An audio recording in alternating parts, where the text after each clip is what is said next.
Assalamu alaikum everyone, and good to have you. Today, Dr. Tamadar will lead the meeting. So here's the agenda. When you are ready, Tamadar, please go ahead. Hello everyone, today is July 14. Telegeriatric Research Fellowship Purple team will be presenting today. So agenda for today, part 1, how to search PubMed. I will be presenting that, and how to prepare a poster. There is just a little problem with Dr. Iman. She has a connection issue. She said she will be presented that on next Saturday. Part 2, continue ERAS application improvement. Dr. Sarah Abdel Jawad will be presenting that. How to write a personal statement. Dr. Selma will be presenting that. How to use Microsoft PowerPoint Coach. I will give a brief overview over that.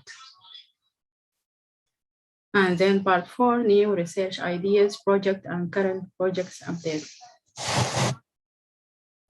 So I will present the first part, so I will share my screen.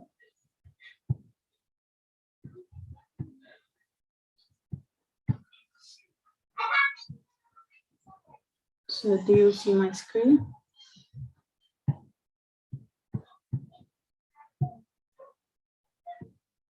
Yes. Yes. Okay, good.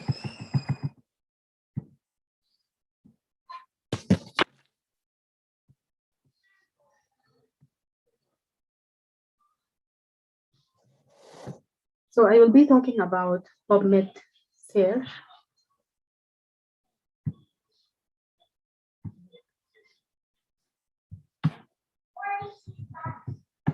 Okay, let us start. First of all, my name is Tamad Robed. I will be presenting PubMed search, and I will start by objectives, PubMed overview, definition, content, website design, standard search, and lastly, or finally, the mesh. So what is PubMed? I will give brief overview about what PubMed. So PubMed is a free resources supporting the search and retrieve of biomedical and life science literature with the aim of improving health both globally and personally. So it is a free website open to public. Everyone can search on the PubMed. And we use, as you know, we use this website for literature review. If we are searching for any topic, we want information about anything, so we go for PubMed. It is a huge and large website. And the PubMed database contains more than 32 million citations and abstracts. So it is a lot of abstract and citations of biomedical literature. It does not include full text journal articles. So it includes citation and abstracts. If you want to go for the full text journal articles, you will find a link for that in the citation or abstract that you open or you are interested in. So you go for the link in that, you can see the full text after you press on the link.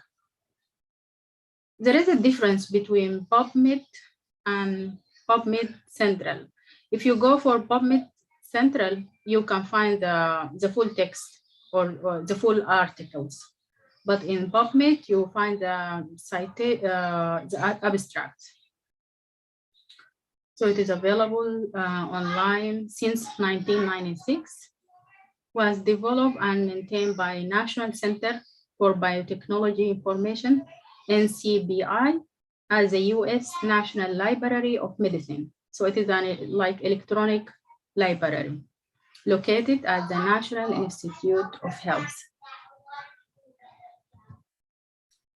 And this again, definition, free search engine accessing primary, the midline database of reference and abstract of life sciences and biomedical topics. So the United States National Library of Medicine at the National Institute of Health maintains the database as part of the entrance system of information retrieval.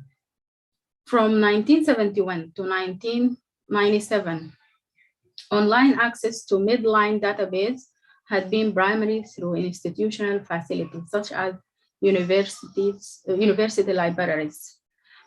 PubMed first released in January 1996, so it is an old website and it is free, as I said. The system was offered free to the public starting, maybe before that it is not free, but starting from June 1997, it is free. Everyone can access this website. It's the same, like as of 27 January 2020, PubMed has more than 30 million citation and abstract dating back to 1966. Over the last 10 years, ending 31 December 2019, an average of nearly 1 million new records were added each year. So each year they add a lot to this website. So what is the content for this website? From where they have their information? First of all, the midline, and I will talk about midline later. So the primary information comes from midline. And also there is all the reference back to 1951 and earlier, reference to some journal before they were indexed to midline. So there are some information before it goes to midline. It is already, you can find it. Very recent entries to records for an article before it is added to midline also. So the very recent entry, you can find it. A collection of books available, full text and other subset of NLM. This is National Library Record. So the content mainly midline, and then PubMed Central Citation and National Center Biotechnology Institution Information Bookshelf. So also from the bookshelf. Let us talk about midline. Midline is the largest component of PubMed and consists primarily of citation from journals selected for midline. So it is mainly from about journals, articles, and abstract. Articles indexed with MESH, medical subject headings, and quoted with funding, genetic, chemical, and other metadata. So I will be talking later about MESH. It is about something called medical subject headings. PubMed Central. This is the second content of the PubMed. PubMed Central. This citation for PubMed Central article makes the second largest component of MED. As I said, you can find the full text of articles in this website. This is just part of the PubMed. And another component, bookshelf. The final component of PubMed is citations for books and some individual chapters available on bookshelf. So bookshelf is the full text archives of books, reports, database, and other documents related to biomedical health and life of science. So you will find a lot of information. Most probably, if you want search for anything, you will find it in this website. Website design. So new PubMed interface was launched in October 2009 and encouraged the use of such quick Google-like search formulations. It is an easy website. You can search in this website easily. By default, the results are sorted by most recent. So when you type your concept or the thing that whatever you are searching for, the recent search will come first. But you can modify it by putting the publication date, first author, last author name, journal, or title. So how do I search PubMed? It is easy, simple. You can carry it out by entering key aspect of subject into PubMed search window. You put your concept and click on search. PubMed translates this initial search formulation and automatically adds fields, names, relevant mesh. Mesh is like medical subject headings and synonyms. When you type, for example, diet, some authors write instead of diet, they write nutrition. So there is a possibility or there is a chance that PubMed give you subheadings of what you write. So this is a simple search. You put your concept and search.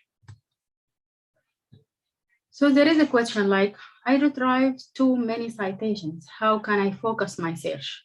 If you want focus, because if you put it broad, you will find a lot of abstract coming to you, thousands, and you want to limit that. So replace general search term with more specific ones. Instead of low back pain, put low back pain. So it will narrow your search. Include additional terms in your query. So put another concept or make it narrower. Use the sidebar filter to restrict result by publication date, full text availability, article type, and more. So what if I retrieved too few citations? You just have few citations and you need more. How can I expand my search? On the abstract page for a citation, when you open the citation or the abstract, you can see a choice for more or related articles. So you can see more articles. Remove extraneous or specific term from the search box. So make it, maybe you make it narrower. So make it a little bit not unlimited, so you can find more citations. Try using alternative terms to describe the concept you are searching. So if you want to find a specific citation, what you will do, just go ahead and do put your article title if you have it, put the author, you can use the last name of the author and the initial. So you will find all the articles or the abstract that written by this author. Also, you can search by journal name, year the article was published, and then you will have your search. So let us talk about MISH. MISH is medical subject heading, is a NLM controlled vocabulary used for indexing articles for PubMed. There is a problem. Authors refer to one concept by many different terms. So for example, blood pressure, they can write their abstract or by hypertension or high blood pressure or anything. Then when you come and search, maybe it will be restricted, but they figure out this and overcome this problem by using MISH. So in midline controlled vocabulary is called MISH. It is like medical subject headings. They give you a lot of choice for your search and you can choose your whatever you want. And so articles are tagged with the most specific headings. And each article is tagged with 5 to 15 MISH, like medical subheading. Thank you. But before that, we can go to PubMed and do practical.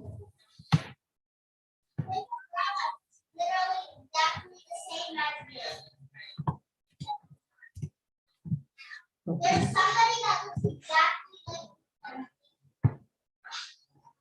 So this is a website. If you want, make it simple, you just write here and search. If we want to go for MISH, like the subheading, you can scroll down and go here for MISH database. You see here, it is the same website, but what changed here, it is MISH. Like if you write diet, for example, and enter it. So, okay. Then you go and look for the one that you want. For example,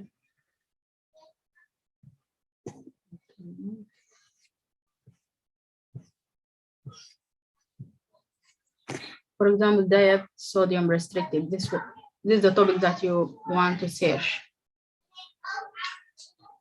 Then they define it here, and you can read if this is the one that you want.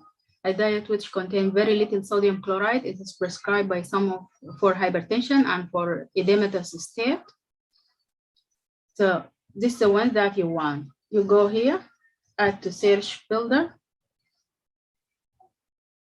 Yes, it is here. Then you can click on search PubMed. Here you go, you find, you look, you scroll down, it works that you go down and look for the one that you want. And especially we need this for the literature review when we are doing our research. So I hope that it is clear and simple.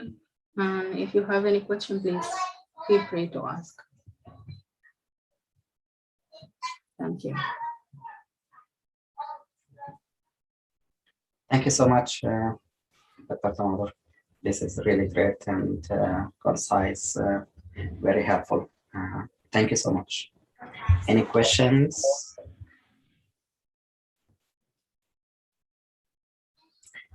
If not now, maybe later, you can just type it in the chat and we will address it as we go along.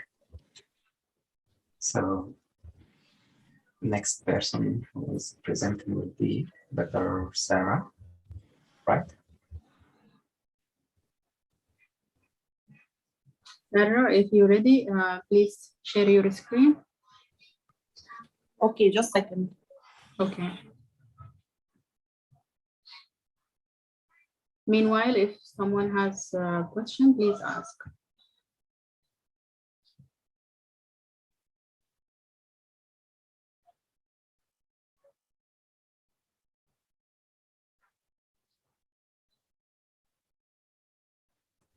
Go ahead, Dr. Sarah Ahmed. I joined. Hi, everyone. Sorry, I had a question. My name is Sarah as well. I was raising my hand. Go ahead. No problem. Yeah, okay.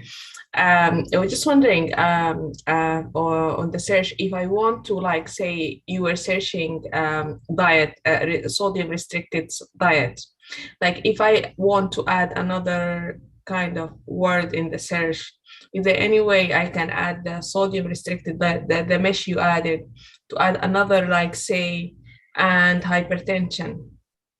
I know that there is an option you do and or, but I'm not sure how we do it. If anyone has any idea, that would be helpful. Thank you. Yes, I read about that. You can put several concepts. So the first concept is about diet restricted sodium. You can put the other concept. You can say and put the other concept. So you can put many concepts, as I know.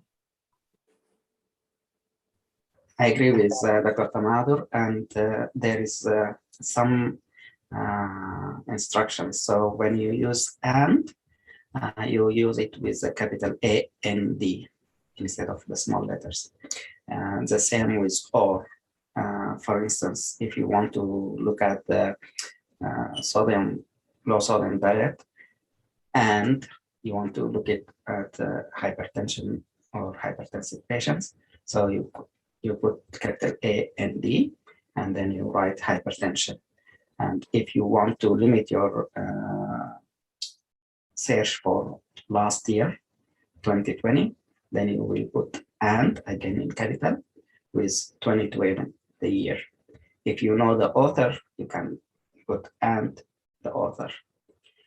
If you don't want certain terms, you can say not in capital, something like that. So there is options for you to use multiple keywords or multiple combination between author, year, and keywords.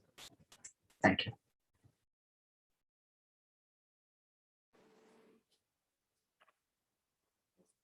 Hello everyone. Hello, Dr. Nader. Is there any more question? Okay. Hello, Dr. Tamador. I'm new and I'm I want to thank everyone here because I know there are other specialties, but as most of you are Sudanese, thank you for every Sudani person here. Now, just a second, I want to share my screen.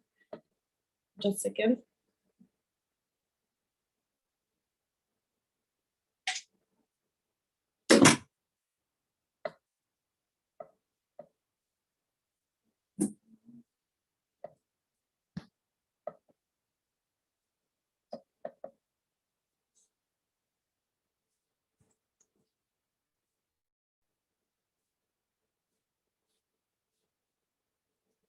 Is clear now? Can you see anything? Yes. Yes. So today we will talk about ERAS application improvement. Last week, Dr. Avinash gave us a great idea about how it works. Today we will talk about how to strengthen it. First, we need to talk about some considerations to improve our ERAS application. Registering for an NRMEB match is essential, and we can start preparing our ERAS application even before June. And also, this is will be very helpful because we can create a Word file and simply copy and paste to avoid any errors, spelling errors. When we talk about keeping descriptions short and concise is critical. However, don't underestimate descriptions because description is the hardest part to explain in your experience. So try to save the lengthy part to the most important meaningful experience. And in ERAS layout, it's difficult to be creative. However, you can capitalize and use the paragraph breaks for your advantage. Experiences choice is very critical because you can list unnecessary experiences. However, it will dilute, if you mention all your experiences, it will dilute your application. And the last thing, proofread, even you seek paid services to be free, your application will be free from any spelling errors or grammar errors. We can improve also our photo. However, it must be in color and with the light background, and your face and shoulders are in frontal view, okay, and must be centered in the middle. There are some examples for this photos. All of them except one is the right one, which is the knitted suit, black suit, and light background with a smile, and avoid white coat and other in unprofessional clothes or attitude. Okay. Now we will talk about other section, which is work experience. Work experience is a paid work, is a paid experience, and it would be unpaid in prestigious companies. It's okay. However, you don't need to mention unnecessary work experiences. Therefore, you want to put the most impressive work experience at the recent start date. And this is actually ERAS layout. And the examples for work experiences like any US-based clinical experience, hospital-based administrative jobs, all of them considered work experience. And then how I can fill this section. Yes, first sentence should explain briefly the main responsibilities. The second sentence should talk about mentor and environment you worked in. the third sentence or the third paragraph, you talk about the results about your work. And I found a good example here for a work experience in ERAS samples on the application. And I recommend everyone to go through this ERAS samples in the app. Okay, and now this is the part on the worksheet. Okay, now we talk about the most important part in the ERAS worksheet is a research experience. It should be well written and well thought. And also the most important, the most impressive experiences should be at the recent start date. And also you can highlight your project titles by capitalizing project titles. And regarding how to fill this section, I can talk about this by examples. And the example here, the section 1, talk about the overall purpose of your search. For example, the purpose of this research was to demonstrate the relationship between cancer screening and survival outcomes. The second section, you should talk about your contribution in this research. So you can say, I conducted a significant portion of the data collection. In the third section, talk about your supervisor and organization you worked for, like the supervision, under the supervision of chair of oncology, etc. Section 4, the outcome of your research. However, the research here may be unpublished, completely unpublished. So I will write down this work is under preparation and the full length manuscript will be available, and it will submitted in the 7th conference, whatever, and I will be listed as an author. The same case as if it is accepted as a poster or abstract, that the full length manuscript will be undergoing preparation. In case of a full length journal, it's okay, that's the ideal. So we can write down all the details like the journal, the how many times cited, and if there's abstract. Okay, now what about volunteer experience? Volunteer experience is a theme of work experience, and we need to put the most impressive experiences in the top. Actually, it's unpaid and extracurricular activities. So this is at least important from research and work experience. Applications, either peer-reviewed or versus non-peer-reviewed, it's okay to mention in publication section. However, no place for any under preparation articles or manuscripts in this section. Also, you can write down about any poster or presentation in any conference or like that. It's like a small tip. You can capitalize your name, the last name, to draw attention to authorship as it's illustrated in this example.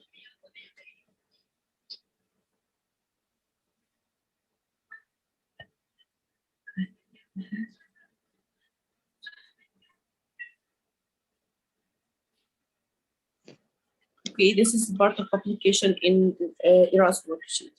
Regarding medical school honors, awards, other awards, accomplishments, in medical school honors awards section, we can write down the number of the awards, the title, and also the description and the year to add credibility, and short 4 to 5 word description for each. And other awards the same. Education section, make sure that if you graduated with an honors or not, make sure that you write it down. And in hobbies and interest section, you can make a list for your hobbies, or you can write one with short description for any accomplishments related to this hobby. And this is as important part. Membership, professional societies, make sure to be to join a professional society like AMA or AMDA or ASAM. However, they may be paid, but it will consider investment in your career. Now, I feel that IMG needed to have tips to strengthen their application. So IMG need to know that it's not, don't over exceed their expectation. They may need to try multiple times, and they can score well in all standardized tests, and try to dedicate to one specialty, engage in research in this specialty. Also, regarding letter of recommendation, a lot of letters of recommendations are recommended in the specialty or other specialty. And regarding the application, make sure that spelling grammatical errors are excluded. Best of luck for all of IMG. And now I don't know, is it a part of ERAS application, letters of recommendations? However, I can give a hint about that. Letters of recommendation, if we need to have a strong letter of recommendation, it should at least have three paragraphs. Introduction about the relation of the applicant, and second about the details, and conclusion of summarizing the strengths of the recommendation. Letter length and is measuring the strengths of letter of recommendation. In addition, accurate description, statistics, also consider measuring the letter of recommendation strength. Any weakness, we can frame it in positive way, and real signature, of course, are preferred over digital signature. Now I will talk about the supplemental ERAS application, as it's a new one we have, and we don't know about it a lot. How to prepare it? It's actually it's similar to the standard ERAS application in many components. So if when you fill it out, please keep the ERAS, the standard ERAS application draft to review the similar components. And the differences are in the standard ERAS application. This is all relevant experiences are present. However, in supplemental ERAS application, only 5 experiences related to training, work, research. No place for publication in supplemental ERAS application. However, you can write about research, but no publications. And geographic division and preference signals are exclusively for supplemental ERAS application. So actually, there is no program communication in the standard ERAS application, in opposite of the supplemental ERAS application. Okay, and there are some tips for filling and improving this supplemental ERAS application. Seek advice from your advisor mentor to make sure that you review your responses for clarity and grammar, and be wise while using characters because they are limited. Also, as I mentioned, make sure that you complete your responses, because it will be sent maybe separately from ERAS application, the standard ERAS application. And that's it. Thanks for listening. And if you have any question, I will. You are welcome. Thank you. Thank you, sir. Thank you. Yeah, thank you, Sarah, for the nice presentation. It is informative, and I think we will have a lot of questions here because this is the season. I have questions like supplemental application. So we apply through the standard. We have a choice, like we apply through the standard or the supplemental. Is it optional or is it different application? Okay, good question, Dr. Tamador. It's separate. It will start from 1 September, and they will keep sending us emails, remind us to fill it. So it seems that it's completely separate from ERAS application, and it will be at the end of September. It will be done. There's no supplemental ERAS application. So this is what you mean? Yes, I think there's a question, another question. Ahmed, yeah, go ahead. Thank you, Dr. Sarah, for this informative presentation. You're welcome. Yeah, so I wanted to ask, you said there is, we have to write like 5 experiences in the supplemental ERAS. Yes, the maximum number of experiences in supplemental ERAS is the top 5, including work, research, volunteering. So how I can select those 5? The last one I did, or? I think this is the critical point because the programs wants to know you more. So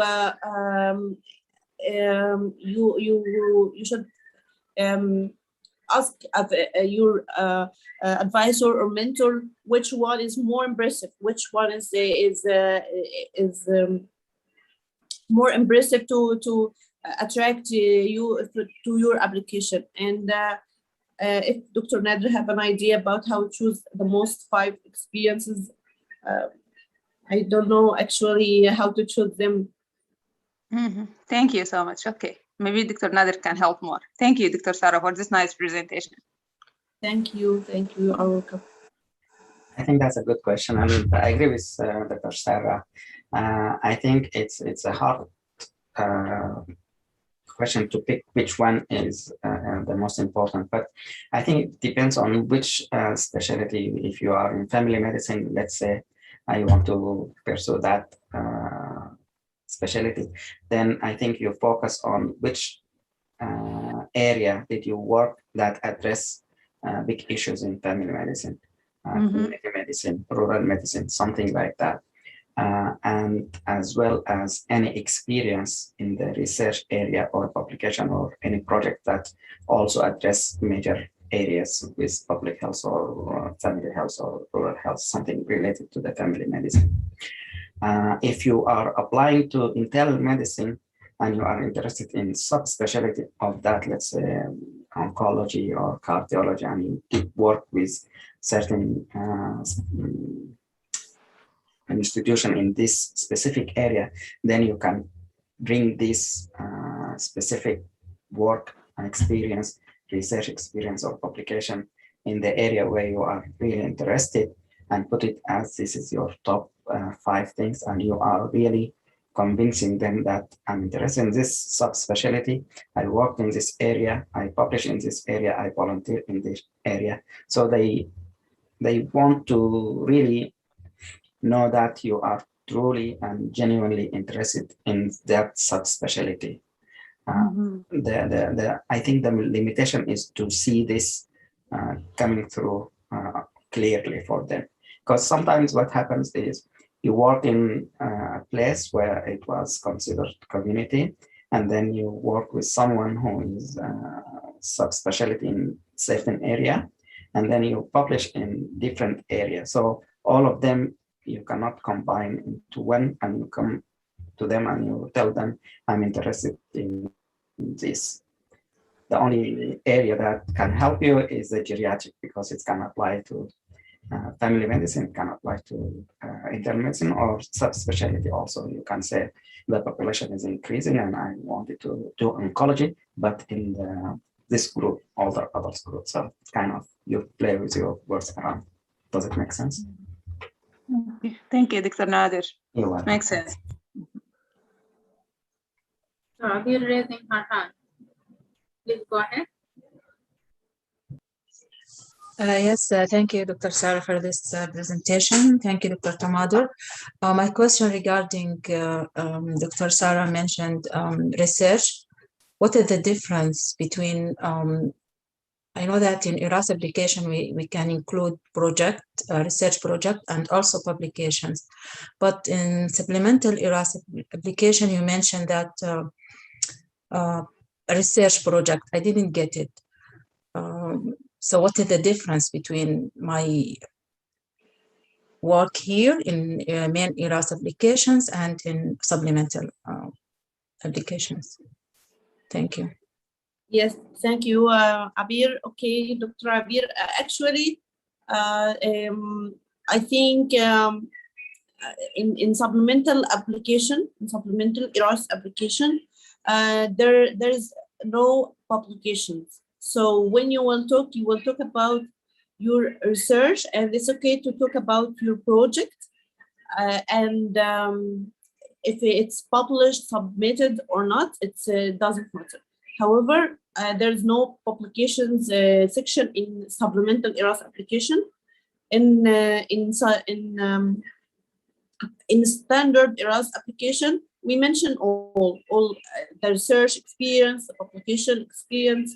So I wish I answered your question.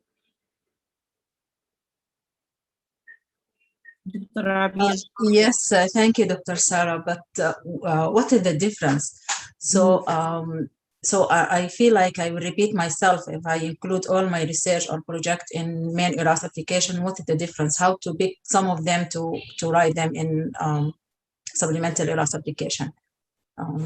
Thank you, Dr. Sarah. Okay, yes, I get your point. Maybe let's share this with you. You talk about that when you talk about your research experience, you will mention that you published that or like that. Actually, in research section in supplemental application, you can talk about the work you had in research, but you don't need to talk about if it's published or not. It's a new thing. I'm not sure 100%, Dr. Abir, to be honest. Thank you very much. Thank you. You are welcome. I think there's a question also.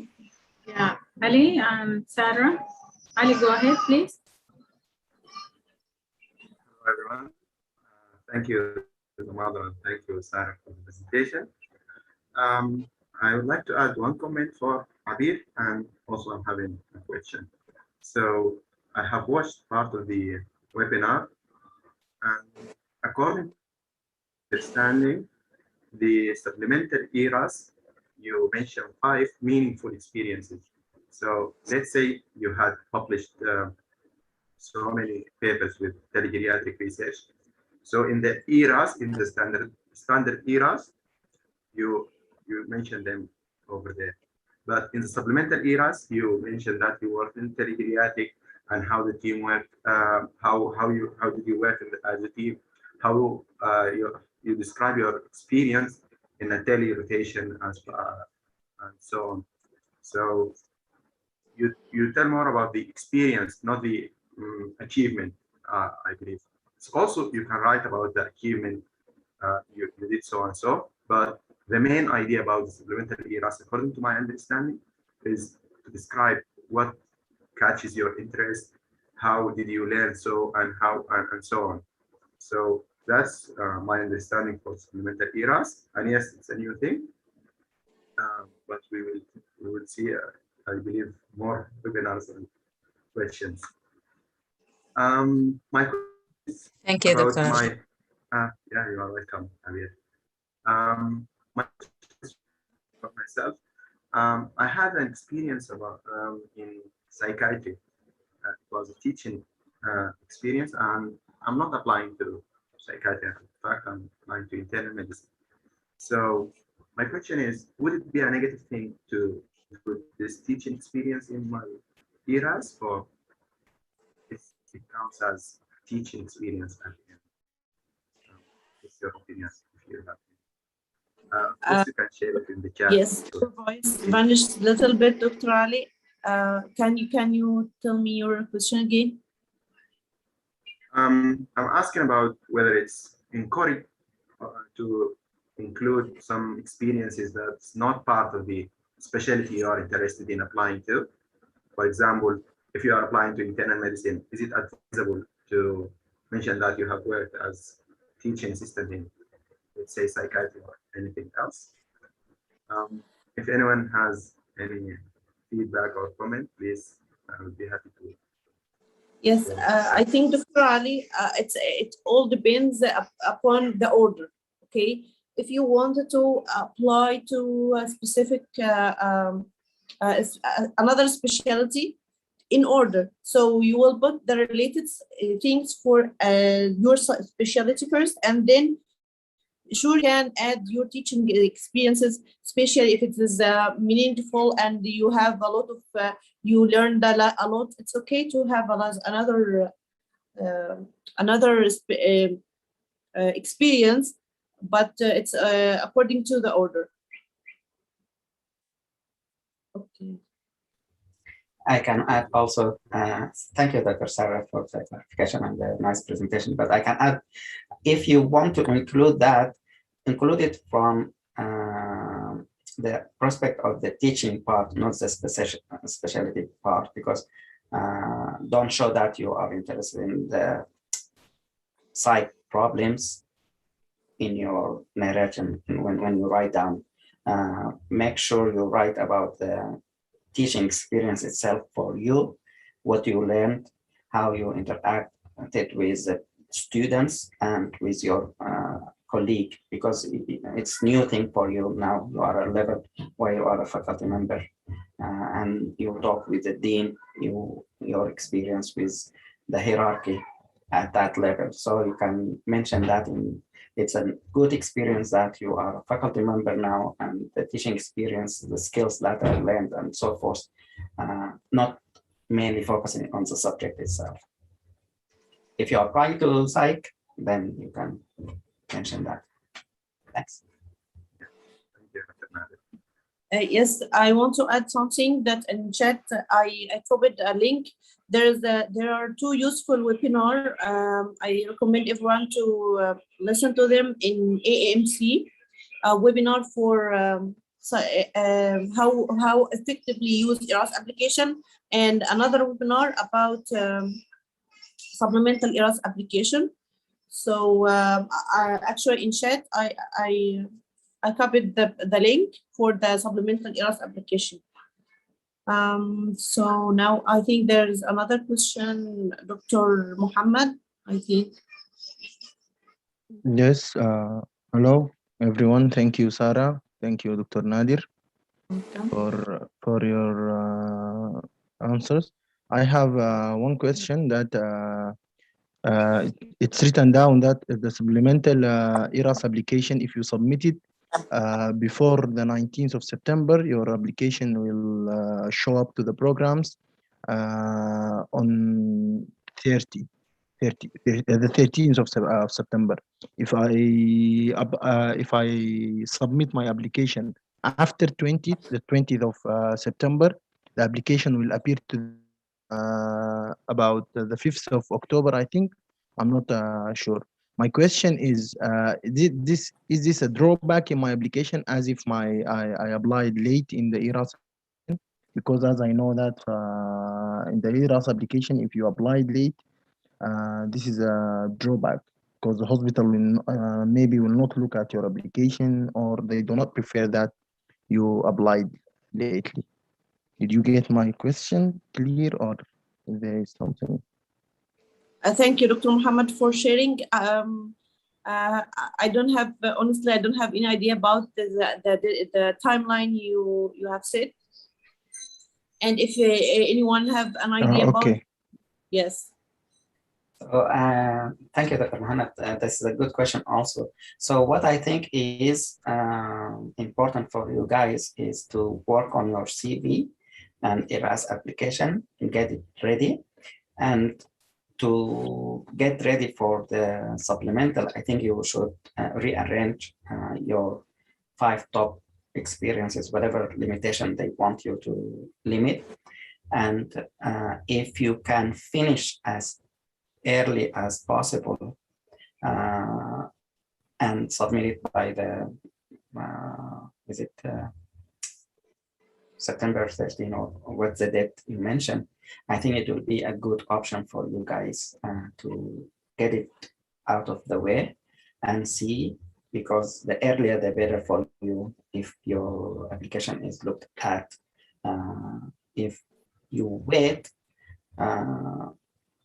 you might come into the problem is too many applications for the same program. They may not look at your application, or they will compare you to a lot of other late applicant, and this will put you in a different level of competition. So my advice, and as Sarah mentioned, this is a new thing, so things might change rapidly. So just try your best to finish your CV and make sure you're ready, and if you can submit as early.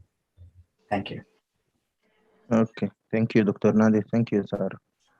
Thank you. You are welcome. Sarah Ahmed, Sarah Ahmed, you was raising your hand. I wanted just to answer for Ali about his psych experience, but yeah, Dr. Nadir mentioned what I wanted to mention. Thank you. Amira Sheikh. Yes, I have a question to Dr. Nadir. I'm applying for internal medicine and maybe family medicine, and I mentor some students in research, writing and publication, and one of my students published a paper about it is surgically related. So do you think it is a good idea to add this paper in my application or just omit it?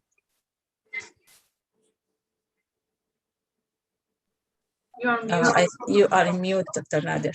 I think again, thanks. This is a very nice question also, and I think it's related to Ali's question, similar.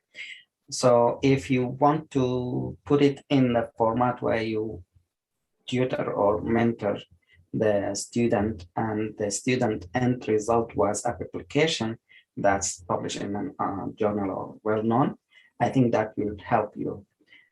If you want to put the details of surgical title and surgical publication, I think it will harm you. So the answer is you use the thing that you learned from this experience, and you already offered the mentoring part to the student that ended in a positive result for that student, without getting into the details of surgical paper or some.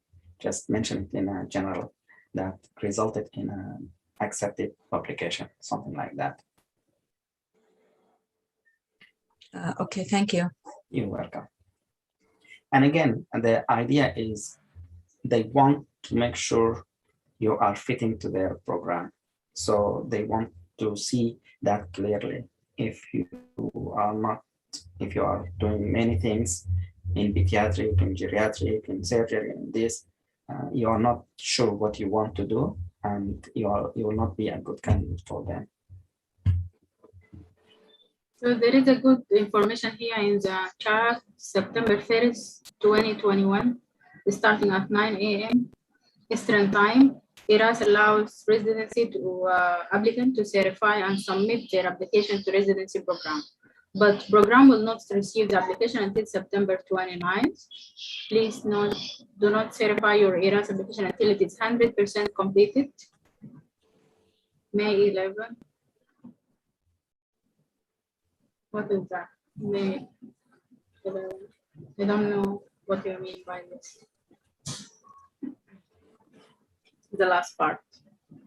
I believe that would be a link or something for to worry about the May 11th. So one more thing I want to add, maybe just to clarify things. This was about an applicant in the past year. The applicant worked with people in subspecialty, let's say oncology, and published some publication in that area. When they applied to family medicine, and the program was in a rural area, a very small town, very small program. So when they interviewed the candidate, they were asking about this difference is why the applicant is applying to their program, which is a community family-based rural area-based program, while the applicant has interest in the work and publication and experience in oncology, which is subspecialty that you have to go through internal medicine and subspecialty in oncology to continue that. So if there is information that doesn't match your application, they will raise the question. Even in ERAS application, the regular one, they will say why you are applying to us when you have all this indication that you are interested in this area. You work there, you publish there, you are doing so and so. So just try to take it from their perspective when you are applying, when you are putting your information all together. Does it make sense? If not, don't worry.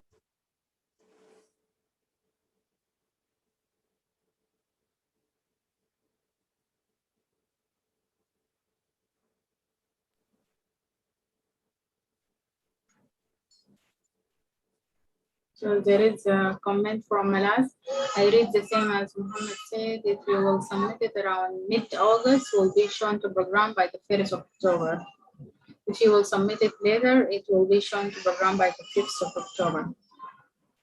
Okay. If there is no question, let us go for the second part. So Selma will be presenting how to write personal statement. Selma, are you available? Hi there, can you hear me? Okay.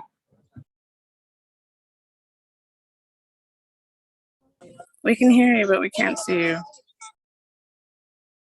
Hi, everyone. Perfect. Okay. Can you see the screen? Okay. So today we're going to be talking about the personal statement. It's a very important part of the residency application. Yeah, it gives us all a very hard and challenging task. So we're going to briefly talk about what the personal statement is, what it should contain, just general guidelines on how to approach the entire topic. So basically, let's start out with defining what a personal statement is. A personal statement is it's basically a summary of tell us about yourself. You submit your resume, you submit your application, but a personal statement is really the most important part in telling the story about yourself. It reveals who you are, what you care about, and what you intend to do, basically. It's your introduction to a selection committee. It determines whether you get an interview or not, because a lot of the times you mention things in a personal statement that resonate with someone on the committee, and it's usually the bridge to getting an interview. So it's very important that you write a very thorough personal statement. It has to be personal and with a flair of drama. It's the heart of your application, basically. So a few things about, okay. A few things to put in mind when you're writing out your personal statement is it's not an academic paper. So don't mention anything scientific in there. Try your best not to be, not to sound cliche. Don't repeat yourself. The staff already have access to your resume, so you don't need to list down all your accomplishments. You don't need to narrate your background. Everything about your accomplishments is already in your resume. So don't go ahead and list in your personal statements as well. It's also not a journal and diary, so don't overshare your personal stuff. You only share what is relevant. You use prior experiences to shine light on the context of your story. And then most importantly, it has to be authentic. Don't try and make the personal statement sound perfect or try to put in there. I'm sorry, is there supposed to be a PowerPoint? Is it not showing? No, we can't see your screen. Oh my Lord, is it not sharing? What is happening? What is happening? Okay, let me try.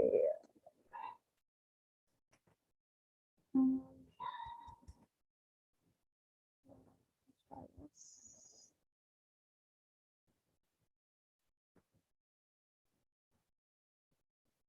Let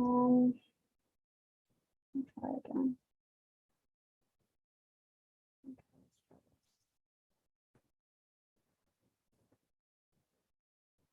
I apologize, guys. Just a second.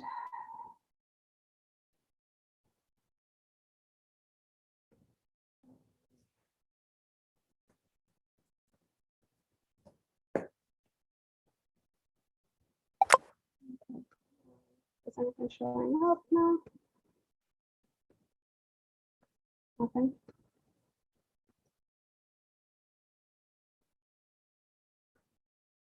This is strange.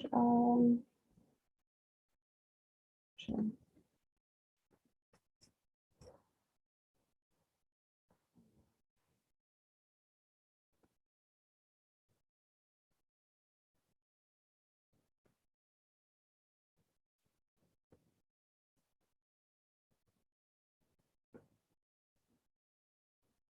Can you see my screen? No, not yet. Selma, are you sharing from inside the Zoom platform? Yes, I am. So is giving you any like asking for permission from the host? I think it's gonna quit and reopen. So let me try that. I'll just be a minute. Sorry, guys.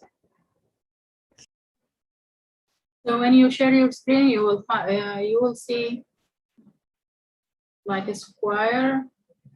Press on one of them, and then done or something like that.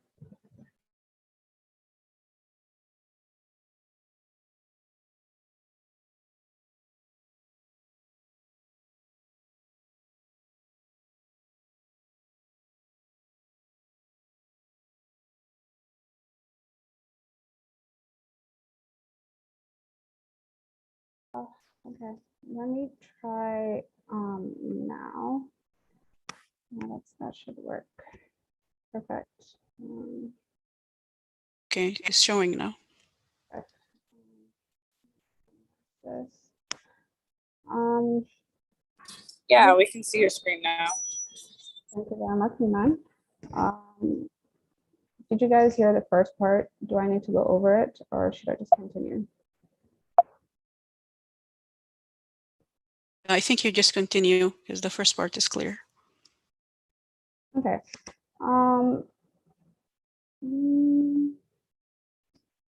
Okay, I can move on. So what do program directors basically want to know through your personal statement? It's very limited, it's very short. You have to be concise and to the point, but you also have to make it very catchy. And usually, it's usually that first line. That's your entry point to catch someone's attention. You have to make it catchy. You know, these program directors and their staff are going through 3,000 plus applications per cycle. So you really have to make yours stand out. A few things that you have to mention in there for program directors is you know, what draws you to the specialty. You have to sound motivated, you have to sound genuine. And it's always good to give an example whenever you make a point. That way you don't sound repetitive. So for example, during rotation, I loved psychiatry, for example, but I also loved pediatrics, you know, or like parts of, let's say, ENT. You can tie those together and say I was able to find each of these specialties in family medicine. That's what draws me to family medicine. So always give an example, and that always makes it good. You always have to mention what skills that you are going to bring to the program during your residency and beyond. Personal attributes, they want to know if you're going to fit into their team. Are they going to get along with you? Are you going to have clashes with this person? So you're not just somebody with great grades who's going to be a great doctor. You have to have a great personality that's going to, you know, get along with everyone else in the team. They want to know, what do you do, you know, like in your free time? What are your hobbies? How do you decompress? Because residency is extremely stressful. When you get stressed out, do you go swimming? Do you work out? Do you read books? So they want to know what these things are. It's very important to them. I think 2 years back or last year, during COVID, there were a couple of doctors out in New York. There was that, you know, they were under a lot of stress. And unfortunately, and this is like a trigger warning, they did end up, you know, committing suicide because they couldn't deal with the stress of residency. So it's very important that you mention in there how you decompress, how you deal with stress. They also want to know what your long-term plans are beyond residency. Are you applying to community programs? Are you applying to fellowships? Do you want to go into research, academics? So these are all very important things you have to mention in your personal statement. And then another important thing is what attracts you to that specific program. It's not going to be this template that you're going to fill out and then just distribute to hospitals nationwide. I like your program because your ideals match mine. There's great diversity, which is what I'm looking for example. It opens up like great access to community, for example, work, which is what my university was based on, you know? So always try to tie in together your personal experience, your background with the ideals of the program. Moving on. So the very tough thing I feel about a personal statement is it doesn't give you much space to basically express yourself. You have around a page. You have a page and 700 to 850 words to sell yourself, which is very limiting. It can be very difficult. But just so you know what you are dealing with, you can't go more than a page normally. You are allowed to edit your personal statement at any time during the application season, even if you already assigned it to programs you're applying to. So that's always a positive, like on your behalf. One thing that you do have to pay heed to is if you have had any sort of legal issue in the past, like the ARS application has a like a disclosure field at the end where you can mention that. Do not mention it in your personal statement. It can make it drown unless it is somehow going to make your experience shine in a positive light. So if something happened in that regard but ended positively, then maybe you can mention it. Otherwise, it's better to stay clear of that. Generally speaking, within those 850 words, You start out with a general introduction, why, you know, how you made yourself, how you got into medicine, what inspired you, is it family related, personal? Always start with like a mellow introduction, and then moving on. It's usually advised to have 2 body paragraphs. There's the first and second part. The first part you usually go into detail with. The second part is a chance for you to connect with the first one. So you're telling a story and you have to make sure it flows nicely, and usually conclude it by tying it all together.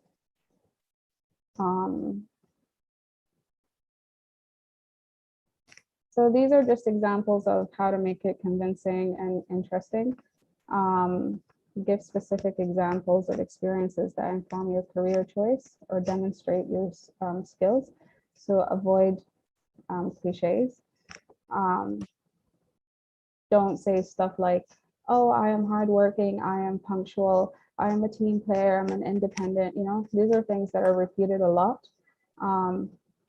That's not to say you can't mention it at all, but if you do mention it, always give an example.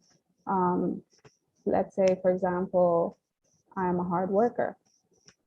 For example, during this shift in this hospital, I did this, which ended in this, which was a positive experience for both the patient, the staff, you know, for myself, and I learned and grew from it.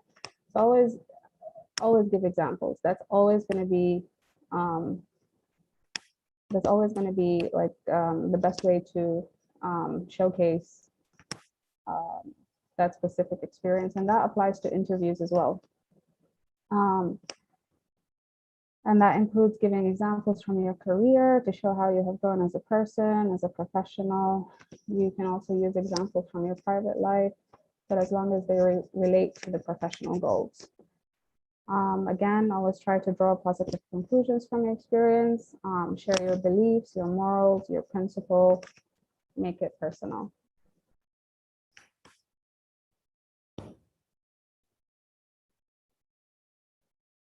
Okay, my computer is not.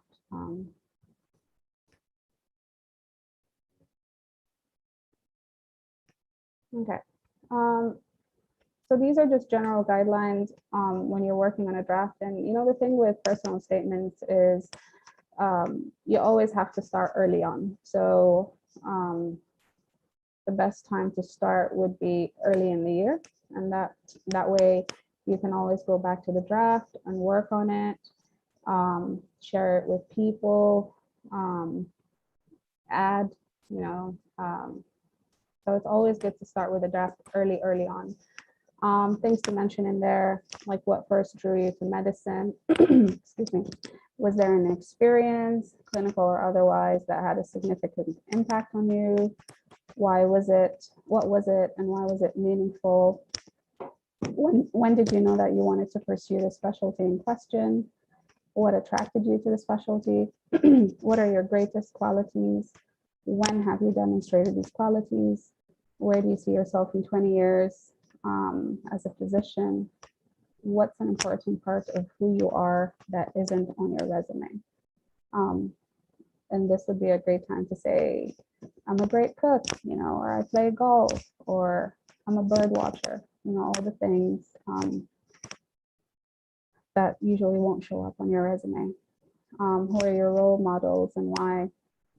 What are your most meaningful extracurricular activities and why? And one of the Sudanese doctors that was applying to residency, neurology residency a few years back, she's a ping pong player, and that was in her personal statement. And it turns out that the program director was a ping pong champion during high school. So that was a connecting bridge to both of them. And, you know, they managed to connect on that topic. So it's very important that you mention these things in there. What's an accomplishment you're most proud of? What was your most enlightening moment? What medical cause do you care about most? And how did you come to care about this? For example, my best friend suffers from multiple sclerosis. And because of that, I am in the MS Society, I do MS walks, I volunteer, I carry out fundraising. So these are always things, these are very important things to mention in there. Could apply to sickle cell, it could apply to a couple of other things, ALS, for example. So those are all things that you can mention in there that would be very important for your personal statement. And then obviously these are just little keywords that you can use in there to describe yourself. So stuff like strong communication or interpersonal skills, attentiveness, technologically inclined, because everything nowadays is through EMRs. And so they want you to know how to use the EMR efficiently. Passion for advocacy, ingenuity, leadership skills, both independently and in teamwork. And then obviously use examples when you put these in. So when you have like a final draft, I think it's very important that you read your essay aloud. That way you hear yourself. You are alert to typos, problems of pacing, and issues of form that you might otherwise miss. Reading aloud also helps you get a sense for your essay's voice. It should sound like when you read it out aloud. And this applies to interviews as well. Always do it out aloud. Ask for feedback.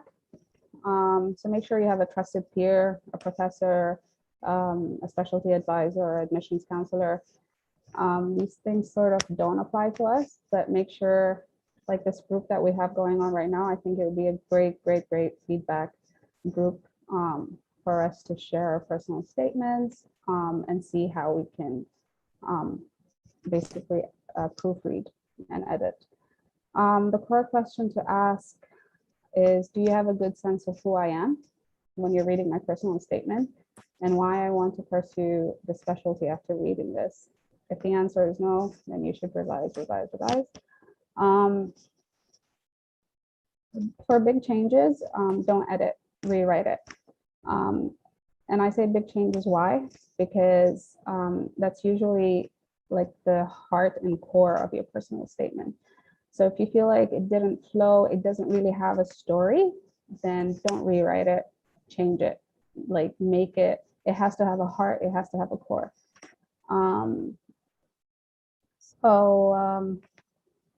That's where you would start with a new document. Print out a hard copy of your original, always keep it beside you, highlights, use Grammarly, do whatever you need to do. Just make sure you're working on it for a while, and you're always re-editing.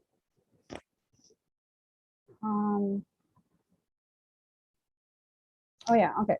So nowadays we have these online editing services. They could be a lot of them are doctors who are in their residency or fellowships. What they do is they either edit or proofread, and they usually do it for a fee. There are some personal statement writing services as well. They can be a little bit more pricey, but generally speaking, the ones where they do write it out for you, they're not advised because they can't really reflect on who you are as a person. And I think program directors can usually pick up on that sort of stuff. But the editing and the proofreading, I think in our cases will be very beneficial because our background, really, we haven't had the opportunity to write personal statements when applying to college, unlike American graduates. They had to do it when they were applying for med school and then again for residency. So I feel like they have a little bit more experience in that regard, excuse me. And then you can always utilize online sources like, what's it called? Grammarly. I think that's really good in terms of fixing your grammar mistakes, rewording. If you write an essay in very simple terms, you can also use quillbot.com, and it will paraphrase your own words more professionally. career.ucsf.edu is out here. It's San Francisco medical graduates, and they have templates for what an ideal personal statement should look like.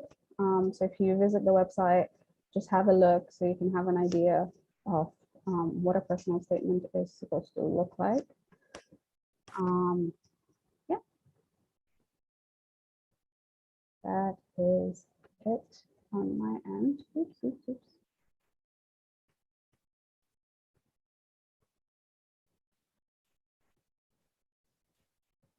Thank you so much, Selma, Yeah, for the nice presentation, informative, concise. Anyone has question?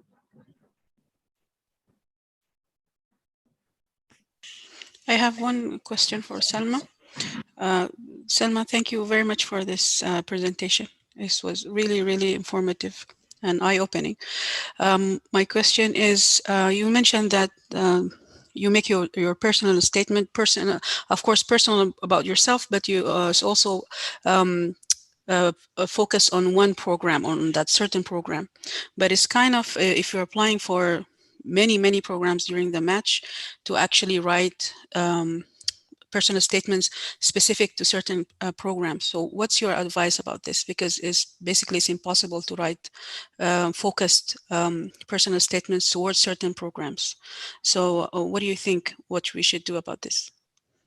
Thank you for the question. I am applying for internal medicine and family medicine, so I have two separate personal statements.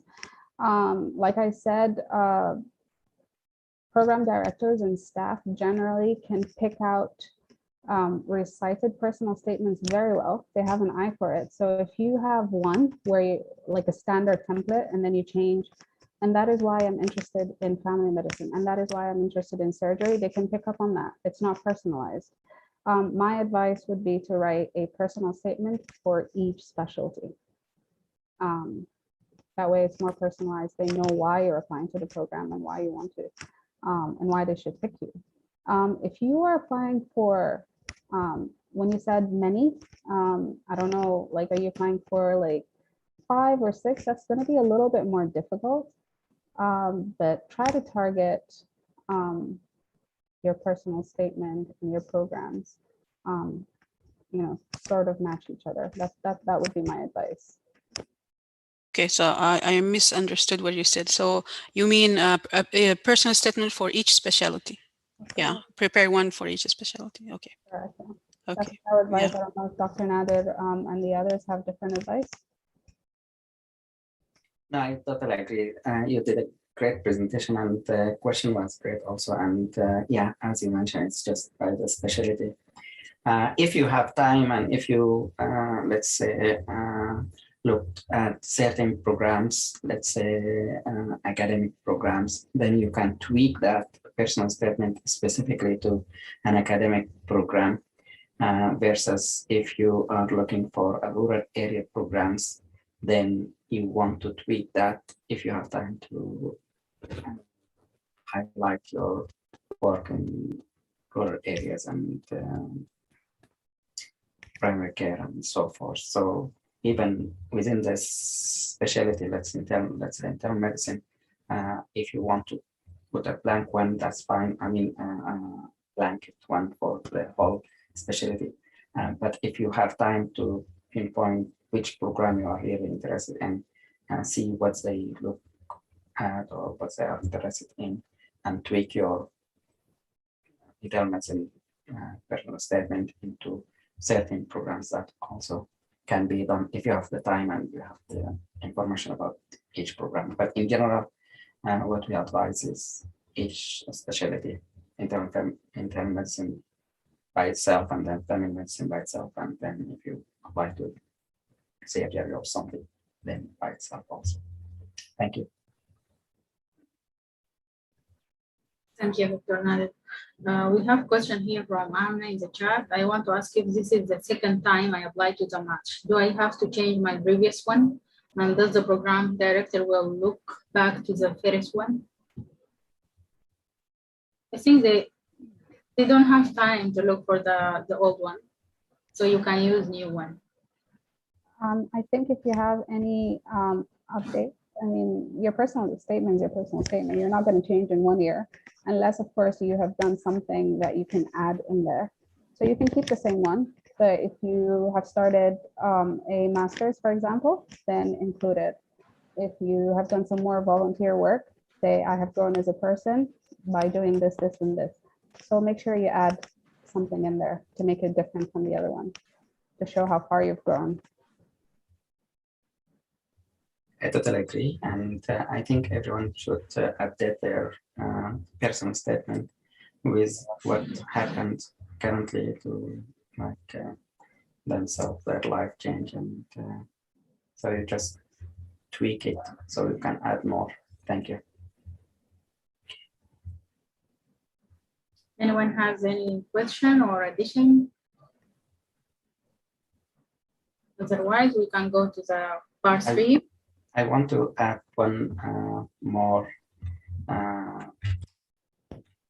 If you have a minute, I just share with you guys the app itself.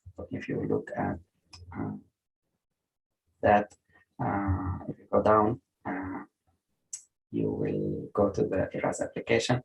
I added some samples, also an example for personal statement from previous fellows. So if you want to look at these as example for you guys, that would be great. It may help you. Thank you. Thank you, Dr. Nader. So this sample most probably will help us. Any question? I don't see any question. So let us go for part 3 about the skills. How to use Microsoft PowerPoint Coach for presentation. I will be showing you how to do it. I will share a screen with you guys. While you are sharing your screen, Dr. Mohammed Tijani has a question. Please go ahead while she's uploading her. Assalamu alaikum, everyone, and thank you, everybody, Dr. Nader, Dr. Salman, Dr. Sarah, and everybody else for the great presentation. As always, technical issues. Try to download these samples or to try to access it by clicking on it. For some reason, it's not working for me. I'm not sure it's for everybody else or not. Thank you. Yeah, I tried to. Yeah, I think there is something technical. I will fix them. So thanks for raising this point. All right, thank you. Thank you. Appreciate it. Any other question? Do you see my screen? Yeah. Okay. So Microsoft PowerPoint introduced new thing, like it is Microsoft PowerPoint Coach. This is for public speaking. If you want to present to improve the quality of presentation, so you can go for it is free. Go to your presentation. For example, here I am here in the PowerPoint. This is my previous presentation, and I open it. Then you see here there is a slideshow. So it is easy. Just open your presentation, go for the slideshow.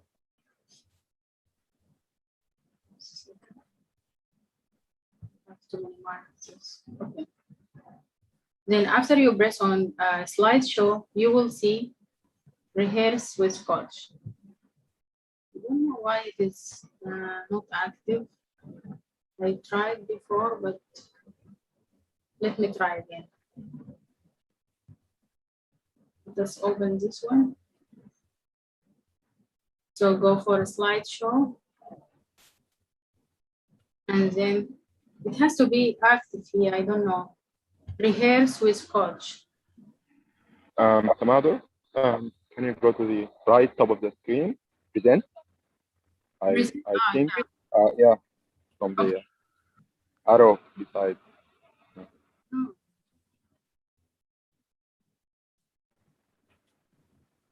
Yeah, it is here. So when you open your PowerPoint presentation, go for a slideshow, then this will be active or it will appear. Rehearse with coach. And then you have here start rehearsing. I will not gonna press on it, but so this is like computer listen to you and advise you and give you feedback before you go for your presentation, so you improve the quality of presentation. When you start rehearsing, when you press on that, you start rehearsing, it will be recorded and the computer will listen to it. And then after you press on end presentation, there will be a feedback. It is like rehearsal report. So in the rehearsal report, they give you feedback about many aspects. So they give you summary about how many minutes your presentation and how many slides. And they will tell you about your pace, like, are you fast, are you slow? So they give you a slide and they give you a curve about feedback about your pace. And then another thing, sensitive phrases. If you use, they listen to the phrases that you use in your presentation. For example, police, or if you say policeman, they correct you, you have to say police officer, for example. So they listen carefully, the computer listen carefully to the phrases that you used in your presentation and correct you. Another aspect that they give you feedback about your presentation, the filler words. The filler words, like when I am talking, I say, this filler word, they will give you feedback about it. And you press on learn more, you will see learn more. And when you press on it, you will see the feedback and the recommendation so that you can improve your presentation. So it is good things to use a PowerPoint coach to improve your quality of presentation. And there is YouTube, there is a video about that. You can go for it. I can put the video in the WhatsApp, so you can see, you can listen to it and have a good idea about that. Thank you. I have my baby crying. Any question?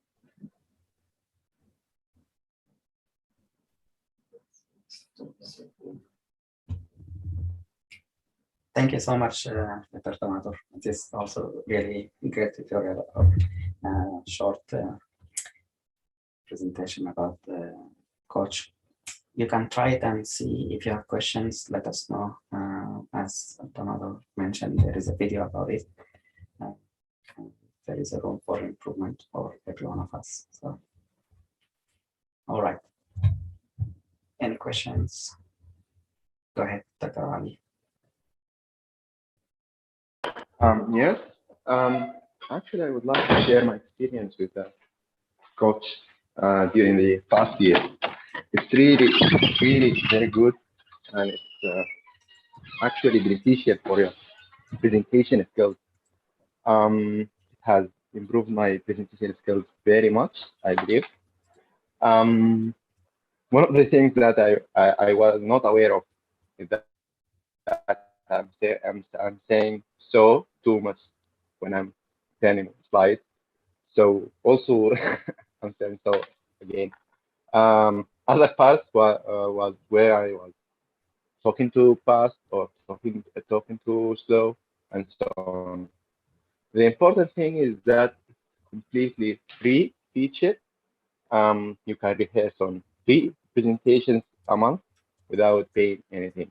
You just need to have account in Microsoft 365, I believe, or 360, I don't know. Anyways, that's a good feature in Microsoft, and it will help you in presentation. Thank you.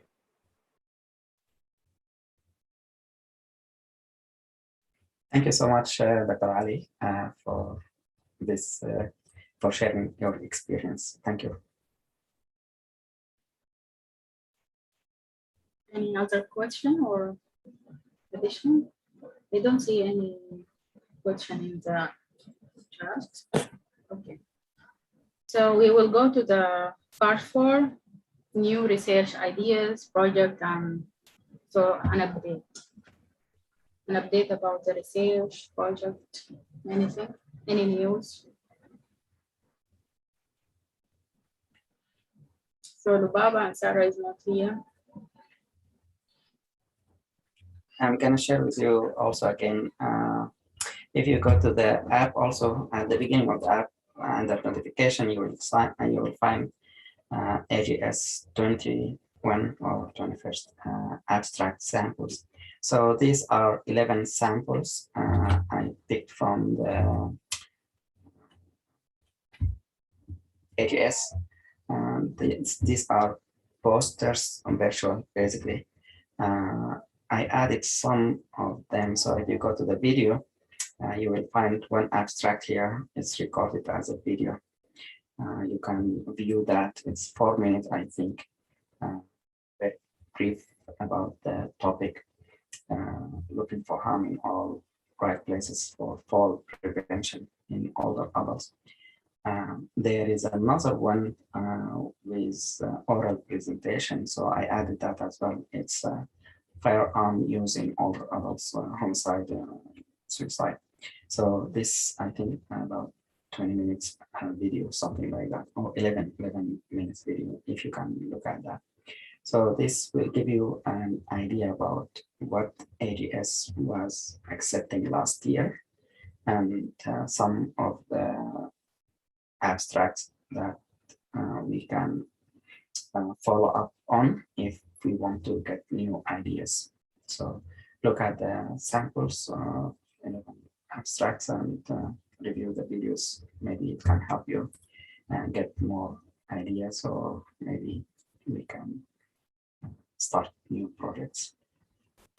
These are mainly in the educational part, kind of abstract.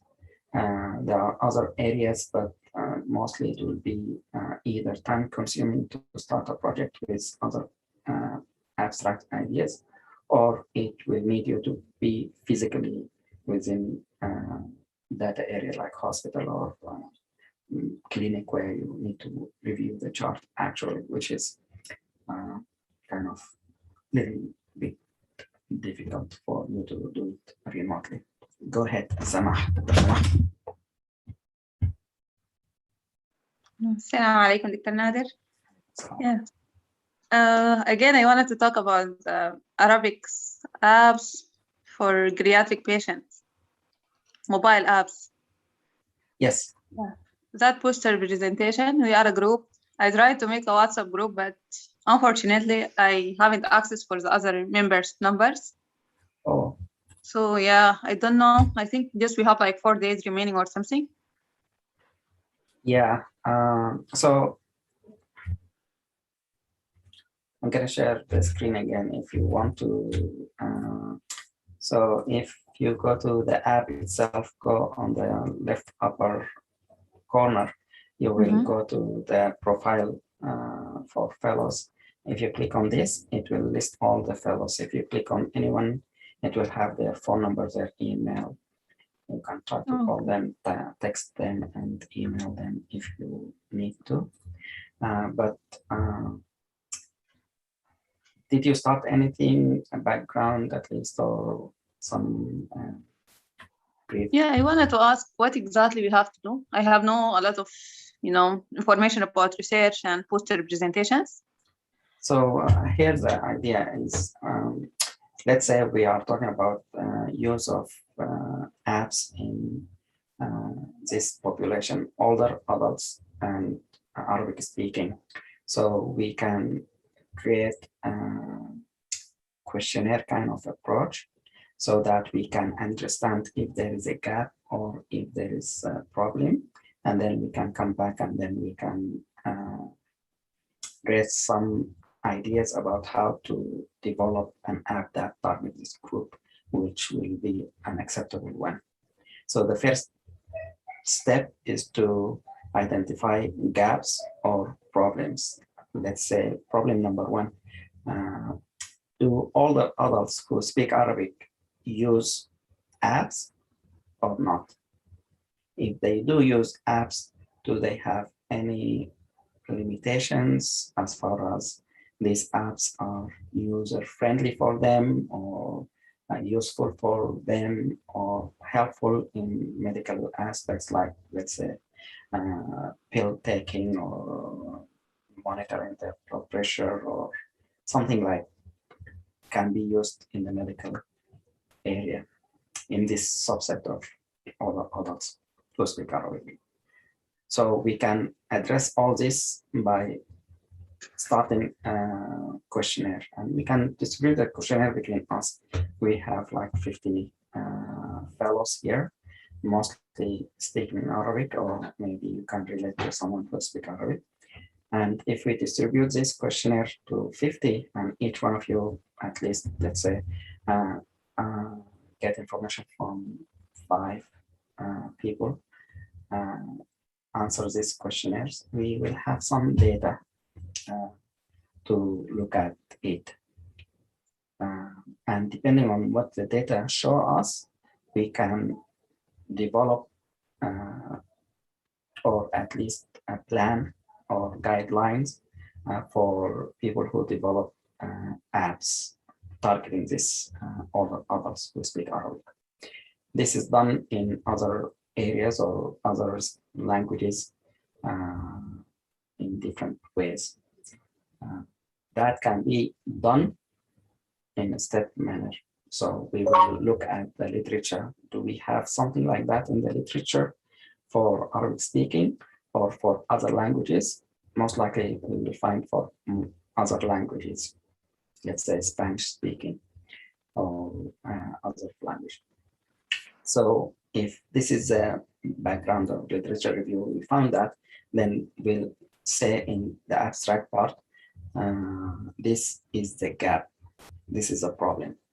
So how we want to identify the items or the things in this problem, we developed a questionnaire. So we will say in this questionnaire, we have 5 questions, and we target a group of Arabic speaking older adults, and we found out of, let's say, 100 or 200 questionnaires submitted, we got 160 back, these answers. So this is the method we used, questionnaire based. Then the analysis part will look at the results.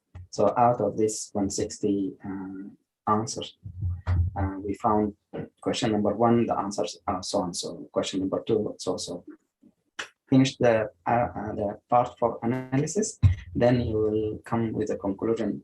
You can, out of this answers and analysis, you will say, we found that, let's say, the apps that are used who in population, other population who speak Arabic are very limited. Let's say we found 3 applications down in the store for Google Store or Apple Store. And we suggest that if for developers to develop similar apps for this section of population, we can advise or guide them with this recommendation, number 1, number 2, number 3, let's say. Does it make sense for you? Yeah, it's clear now. Okay, thank you, Dr. Nader. You're welcome. And if you look at these 11 posters, I think 1 or 2 of them had similar approach to a couple of educational items or topics in geriatrics. So you can look at this and maybe tailor your idea according to what is already accepted in AGS. Okay, thank you. You're welcome, thanks.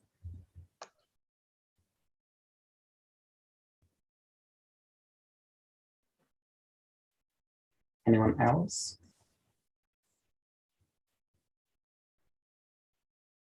I don't see any raised hand or any question. Do we go for scheduling the next meeting? Yes. Okay. I think we have left over the poster presentation.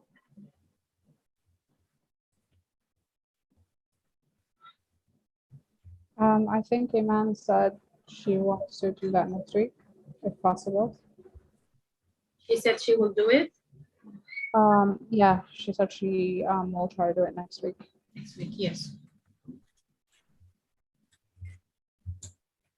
So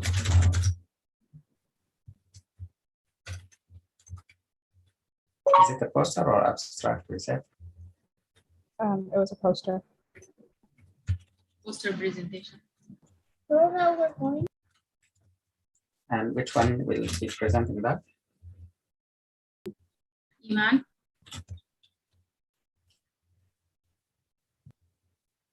Maybe we can confirm. Okay. Any suggestions beside these? So someone might talk about Google Scholars, similar like the PubMed. We can continue if someone can talk about the application improvement, any other tips as far as application or statement, personal statement also as well. We can get some updates. Any other suggestions as far as Can we do something next week? Google document? Okay, maybe someone can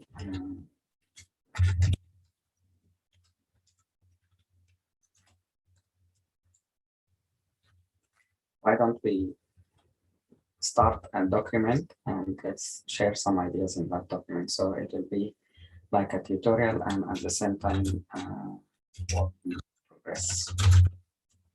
So each one of you can contribute to, so we can share the same document and then each one can add something just for fun or for to practice. So we need someone to also start a Google document and show us how to do this. Also editing.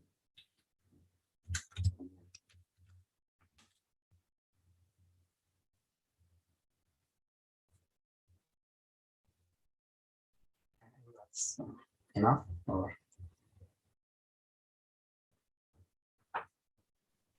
No, I think it is enough.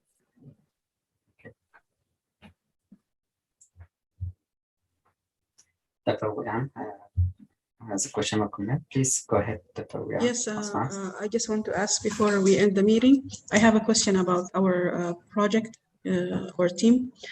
Actually, I have two questions.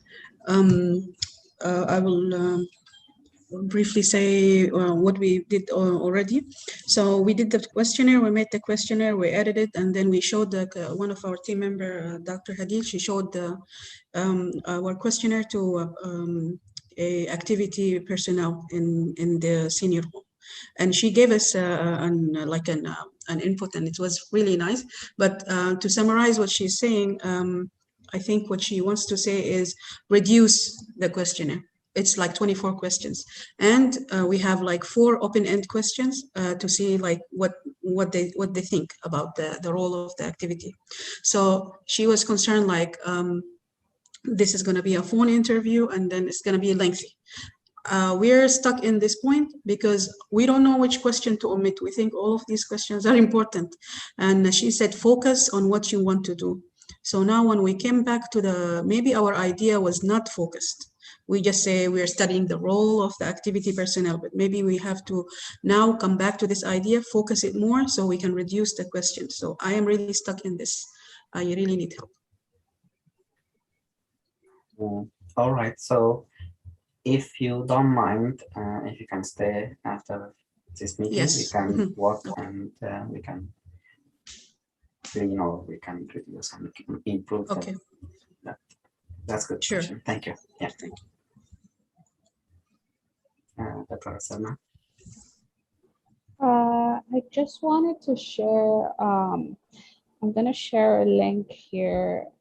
It's an open access medical journal. It's called Curious.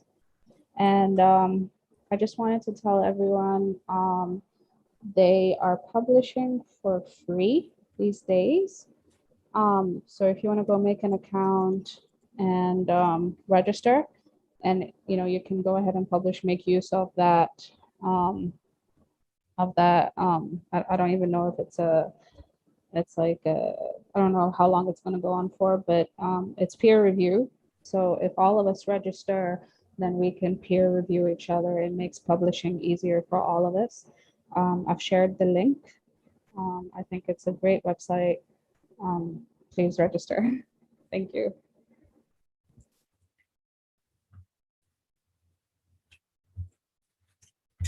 Thank you so much, Dr. Salma. So to make life easier, can share the same link. And so when you go there, it's a journal for medical science or medical science. And as Dr. Salma said, you can sign up and register, and then you can submit research work and so forth. So perhaps this is your to-do task list number 1. Okay. Anyone else? Any other comments?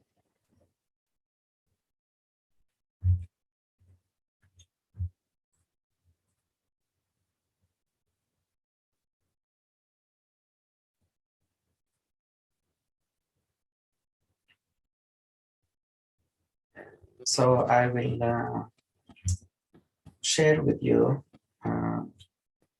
this poster, I think also from AGS. So what they did in this poster, basically, they looked at the effectiveness of using video communication as an alternative to face-to-face interview. So last year, most of the programs interviewed the applicant using video conference, Zoom, or other applications or mode for communication remotely. So there is no one-to-one or face-to-face interviews. It's all virtual. So they looked at that for fellowship programs, and actually they just focus on one interview communication, and they did through surveys. So they have a couple of questions for the applicants and for the program and the program staff, program director and interviews who did the interviews. Basically, they did 23 surveys, so the number is limited, and they used 0 to 5 or 1 to 5 point Likert scale for these questions, and I think they have only 4 or 5 questions, and then they published this into the AGS. The conclusion, they said, this is a good thing, and we need to work on improving it and see, although COVID will go away and people will go back to in-person interview, then I think they recommended to keep this as an alternative or an addition to the previous way of interviewing candidate. So if you want to look at this, it's a way of using just simple 5 questions questionnaire submitted to the applicant in the fellowship in that program. What I think we can do is we can apply the same concept for internal medicine or family medicine or combination for last year accepted residents. Of, so at least from our program here, this fellowship, we have 8 applicants who were accepted to programs. Maybe we can use the same questionnaires that these people used, or maybe we can modify them. Maybe just 4 or 5 questions, and we can submit this to the resident currently working in their first year.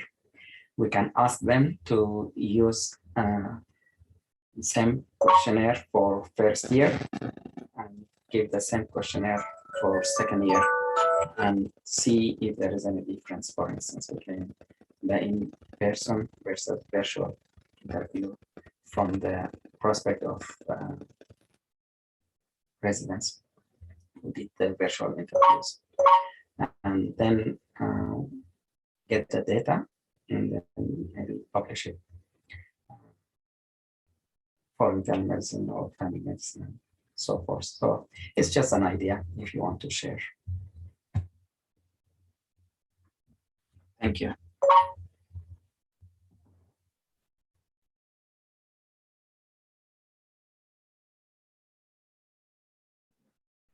Thank you, Dr. Nader. I think we come to the end. This hand raised previously, or I don't know. So if you want to stay for a couple of minutes, I'll be back with you.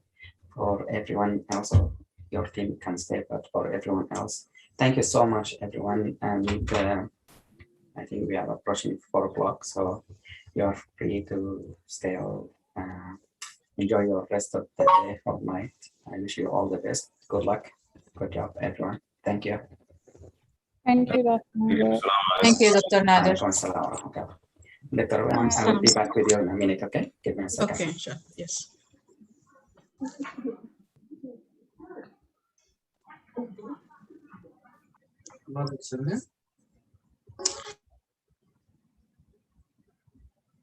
Assalamu alaikum, everyone. If there's anybody in our team, the role of activity personnel, please stay for a few minutes after. Jazakumullah khair.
So I think you did a great job. So many questions is a good thing.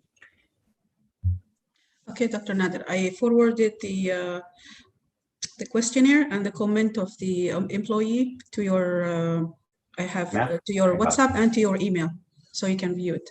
Okay, let's. There's a copy in your WhatsApp and there's a copy in your email.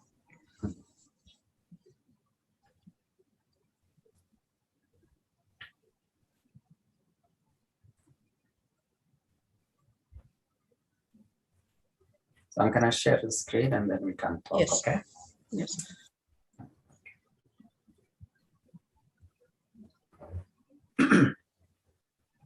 So. So this is the questionnaire that we came up with, and this is what we showed the employee. Okay. Yes. So these the ends are the 24 questions. Okay. 24 questions total. Yes. And the last questions, the last few questions are the one that open-ended, and the first ones, of course, the.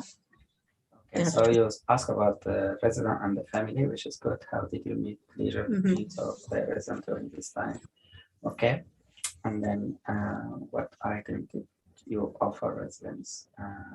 Okay.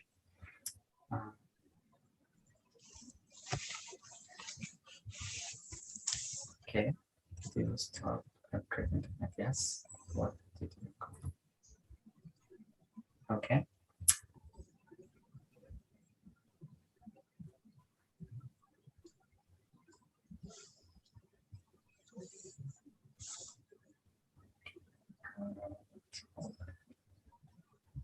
So I think number 9 and I think which item number 3 can be combined. So this is you're gonna get the same or okay. Or not the same decline in resident over activities.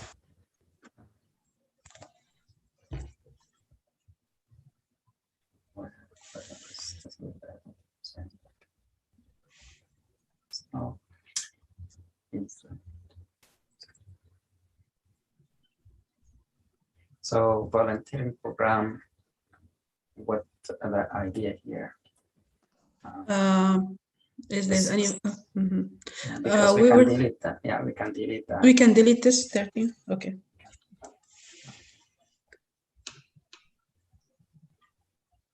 Same with 12 disability able to pursue benefit. I think that might not be relevant. Yeah, so 12, 13. 12 and 13 can be deleted. Yeah. Okay. And I don't think this is a good one. Also, number 14. 14. Okay. Yeah. In outside of them also. I don't think this relevant at this time, because what we want to limit ourselves to the period when they were inside and restricted no more of that. So if we want to add this at the end to compare it to, let's say, before the COVID and after the COVID, we can do that, but we can get that as subsetting from a few nursing homes, like 1 or 2. We can ask these questions to them and then compare it, generalize it, because more or less all the facilities were offering activities outside and going to. So before COVID. Yeah, so delete 15 also. Delete 15 also. Okay. Religious service, okay, you can keep it. Counselor, I don't think you need 18. Okay. What the contribution of counselor? No, 19 as well. Delete. Okay, 19 is the okay. And the 20. 20. I think that can be followed following 16, did you offer religious service? Okay, for or yes and no. restricted, and for yes and no, and then you can ask how or frequent, or if they want to give some additional information. Mhm. So we can So- add this to 16. Yeah, 20 to 16. 21. I don't think this is Necessary. yeah, necessary. Okay, so 21 deleted, okay. Number 22 already asked before. So delete 21, 22. 22, okay. But actually, I don't think we need to go there. 23 as well. Okay. 24. So I think 21 to 24, all of them can be deleted. Okay. So the only one we're gonna keep from the open end is what is the contribution of, oh no, the counselor, we're gonna keep it 19. Oh, 19 is deleted. 19 deleted. So you want me to The- help you with the, so why Yes. don't I do that? Yeah. So we still Okay. keep. So 6.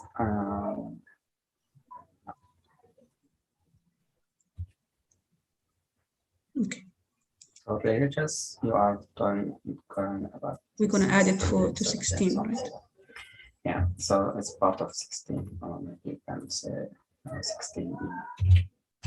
16A.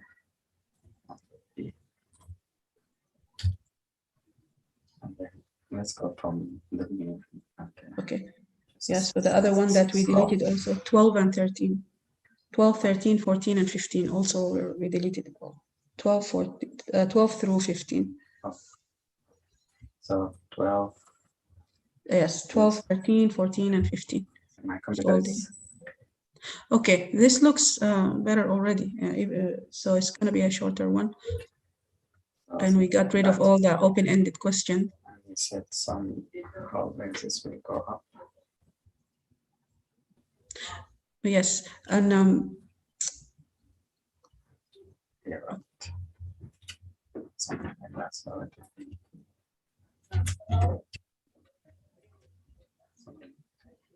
think it's, you can combine into one question, these two. Which is question 2A. 2. So how did you meet the user needs of the resident? Just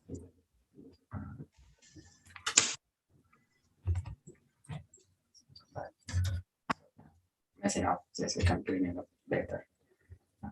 So instead of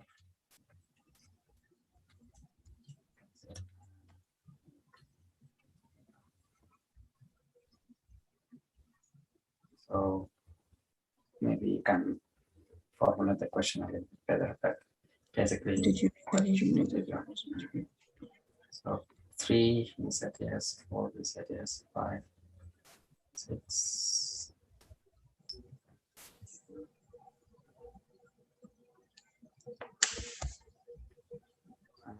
This might be number 2. I think you can put it here. So you asked about the family and then the window. Okay.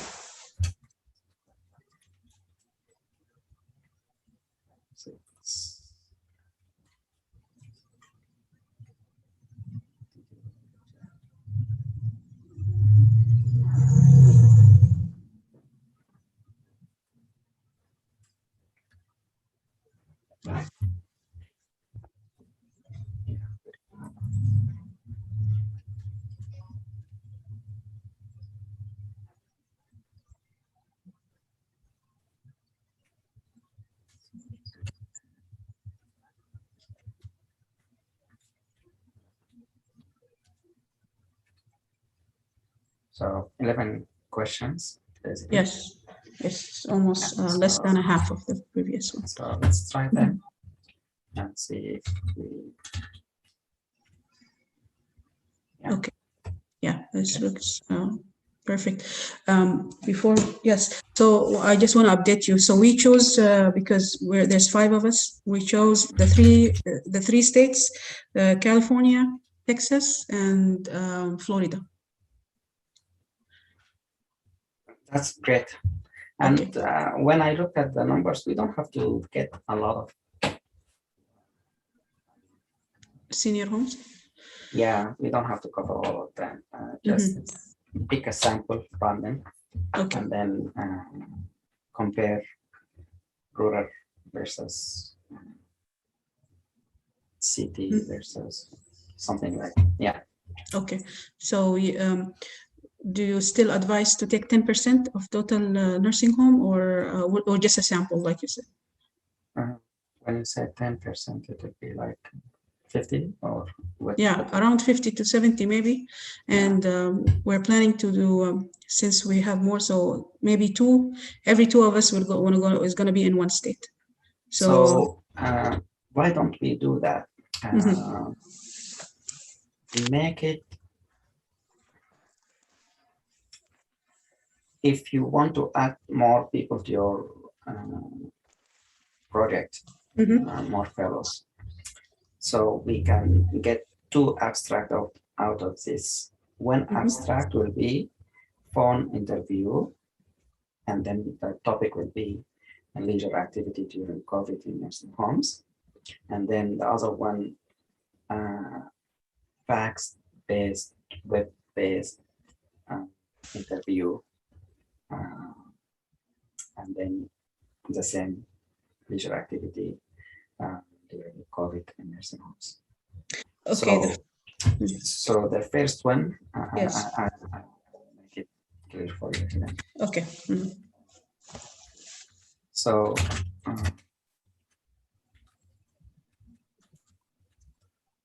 our survey, then activity here, okay, something like that. So for this, you need to pick up, let's say 50, or I mean sample of, let's say 20 or 30, and you form them and you record all this information and their answers. And this is set number 1, the data set. Okay. For the other sample, let's say you pick another 20 or 30, you will just call them and so what we're gonna do, we will send you a fax with some questions. Okay. Staff. Okay. Is it better to do it by email or fax is better? Because either or okay. Email. I think email is more efficient. Yeah. So either or. So and then you will send a link to yes. Monkey survey. Okay. You can create a monkey survey or just online surveys with the same questions, or Google. You can actually do Google. Okay. When you say sample of 20 to 30, you mean 20 to 30 per nursing home per state? Per state. Per state, okay. Yeah. So if you can, if you are not and you don't have manpower to do that, we can focus on one. Okay, so I'll try to recruit more people for the next one, for the web-based, and start also on that one. But the phone interview will go same as the team that's already assembled. Yes. So, but I'm just want to make sure the sample size for the phone interview is going to be 20 to 30 nursing home per state. Yeah. And the method of choosing, I just want to know, because we're going to write this down, is so then yeah, go ahead. Correct. Sorry, I didn't want to interrupt. Go ahead. The method of choosing or selecting. How Yes. you wanna do that? Yes, the method of selecting those 20 to 30. So do we just go by choosing like, let's say there are 30, so we'll choose like 2 of each, because we want to do like rural, we want to do in the city, we want to do, you know. So what we can do, we suburbs. can do, if we can have the list, let's say at the 700 in Florida, let's say. Yes. If we have these numbers, if we can identify them into 2 groups, one group will be in the suburban or city area, and some will be, the other section will be rural area. Yes. If we can figure out how to make them 2 groups, yes, that's well and good. So this is not number 1 to compare. Step number 2, if we cannot do it, or if we can, then we will take the first group and then go put them in the list. We'll go number 1 selected, go 5, and then number 6 selected, go 5, and number 11 selected. So you skip about 4 or 5 from the list. Okay. Okay. So it's kind of random selected from the list. And if we can divide them into 2 groups, that's well and good. If we cannot, we just try to do our best. So, okay. So first, just try to sort them out, city and rural. And then after that, we do the random selection that you described, like every 5. Yes. Okay. Something like that. Okay. Yeah. Yes, that's, yeah, it makes sense. Yes. Yes, I think this covered my questions. If anybody in my group is still in the meeting, raise your question. This is your chance. If So, not, I think we are done. Anna, any questions? If you are with us, you are muted. Yeah, Amna is in my, I think. Hello. Hello, Anna. Yeah. Hi everyone. I think we are 3 persons to write an abstract. So I was wondering when that can start. So Your voice a little bit far. hello. Yes, go ahead now. I'm asking about the abstract. We are 3 in this, and I want to ask when is the best time to start preparing for the abstract? Right now, if you have time. And as I said, look at the abstracts, 11 abstracts that were submitted to AGS. Look at how they did it. And then we can basically sketch out or do a very simple abstract skeleton similar to any one of them, and make it ready so that we can just plug in the data when we, let's say, the method we already mentioned. You need to look at the literature and see if there is any similar abstract in this area. We can mention them in the introduction or background. So you have the background, you need to work on the literature, search, and the method we already discussed, the analysis of the data, and this is where we can get the result when we get it. It's just plugging it. And then the discussion, we can take out a couple of findings and elaborate on them. That's the way to do it. If we look at the other abstract, one of the submitted abstract, they mentioned that data is still in the process of collecting the data. So you can finish the skeleton of the abstract, and if we are ready to submit it without finishing the data, that's also a possibility. But I think we can get the information soon, and we can get ready shortly. Okay. So do you have any suggestion for websites for literature review about this specific research? So what Tomato was mentioning, PubMed, you can just go to PubMed. I will show you, let's say here, can I say, come up.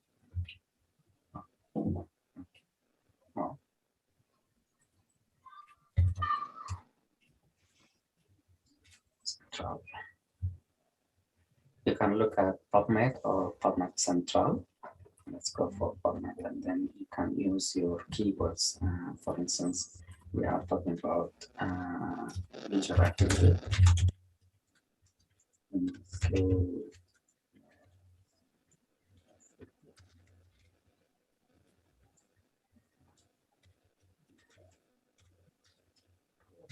Let's say.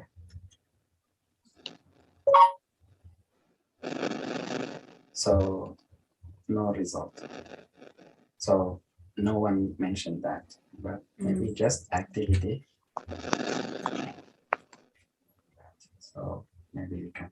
So they have some 2020, some 2021. So it's energy facility. And we can limit this by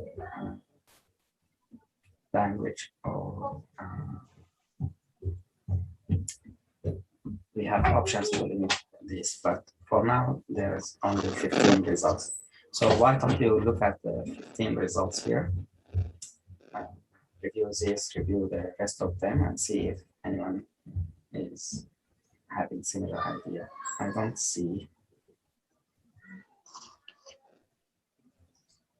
So 10 minutes service provider. So nothing.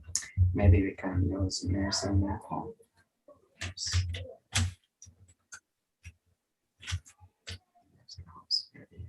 Okay, now we have 170. So we can look at this and see which one are relevant and see if there is any similar ideas about leisure activity. So 10 is about leisure activity. So you can review just these 10 of them and see if they talk about the activity staff, what they did, what they didn't do, or what. If they mention something, then see if we can add more to this also idea. If they have similar idea to what we did, maybe they did it in certain areas, let's say rural areas, we can focus on urban areas or vice versa, something like that. It makes sense for you. So let's say we were talking about leisure activity in nursing homes during COVID, and we found something. I don't see it here, but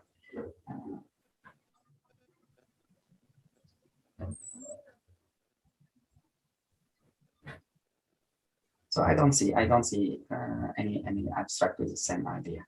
So I think this is a unique idea. So can we use? Okay. So can we use just, abstract from other?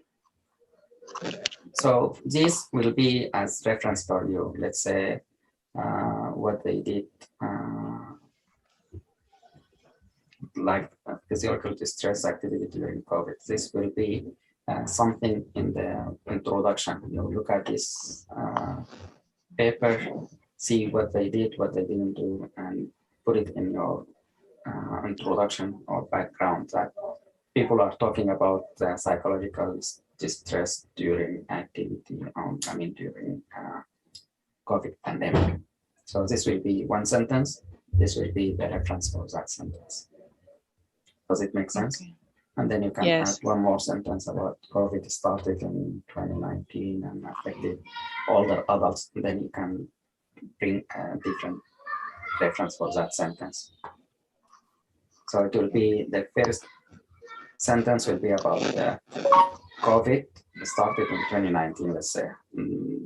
Sentence number 2, it affected older adults and especially people in nursing homes. And you can put any 2 reference for this.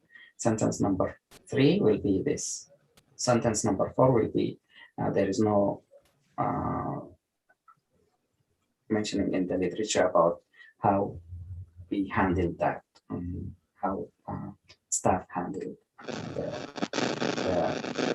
the stress or during COVID pandemic. So we are writing about the experience from different nursing homes, how they handled it, so that in the future, if it happens again, people have options to handle similar situation. Okay, this is. Does it make sense? Yes, it's clear. That what I was going to ask you, that can I use researches with different titles to be included in the abstract in case I didn't find exactly similar research. So it's clear now. Yeah. Yes. Excellent. Any other questions? Rest of the team. Okay, Dr. Nader, I don't have any further question. Inshallah, the questionnaire is ready. We will start this week, like on Monday, calling the nursing homes. Okay. This is the plan. Yes. Sounds good. So this is the action plan for you. And if you are in the WhatsApp group, you can raise or ask people if they are interested in a similar project. Yes. They can, and if they can have a group, let me know the group list of people in that team, so that we can work on same questionnaire, but it's a web-based questionnaire. It's a web-based, yes. Okay. So we will have to abstract with the same data, not same data, but similar data. Okay. Yes. And if you can just send me a list of, you already did, I think, list. Yes, I send the list. The list of participants. For the first one, yes. Yeah. Okay. Sounds good. Okay. Sounds really Thank good. you. Alhamdulillah. Thank you very much, Dr. Nader, for your help. You're welcome. We're ready for our next step. Thank you very much. Sounds good. Have a wonderful one, guys.